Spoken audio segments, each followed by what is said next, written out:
This lesson we want to complete the square for a trinomial expression. A perfect square trinomial is of the form x squared plus 2ax plus a squared.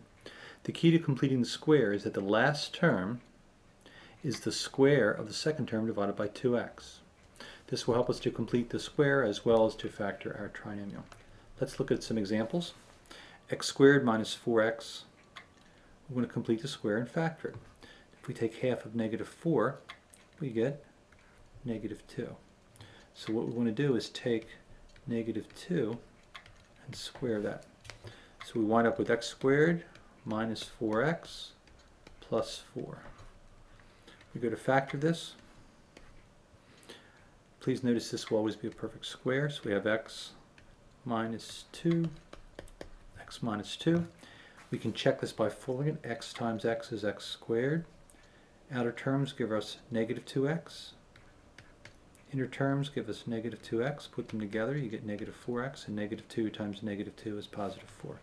So the best way to write this answer, x minus 2 squared. Let's try one a little more challenging, y squared plus 5y. Once again, if we focus on this term, we take half of 5. Half of 5 is 5 halves. So we want to add 5 halves squared. So we have y squared plus 5y plus 25 divided by 4. Once again, we go to factor this.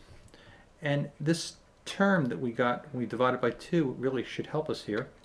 We have y plus 5 halves, y plus 5 halves. Notice again, if we fold it, y times y is y squared. The outer terms will give us 5 halves y. The inner terms will give us 5 halves y. If you add them together, you get 10 halves y, or 5. And 5 times 5 is 25. 2 times 2 is 4. So, the best way to write the answer would be y plus 5 halves squared. What happens if we're trying to complete the square and there's a number out in front?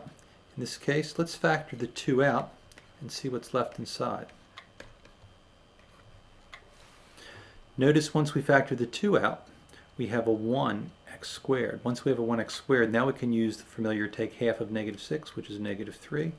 So we want to add negative 3 squared. So we have 2 times x squared minus 6x. Negative 3 times negative 3 is plus 9.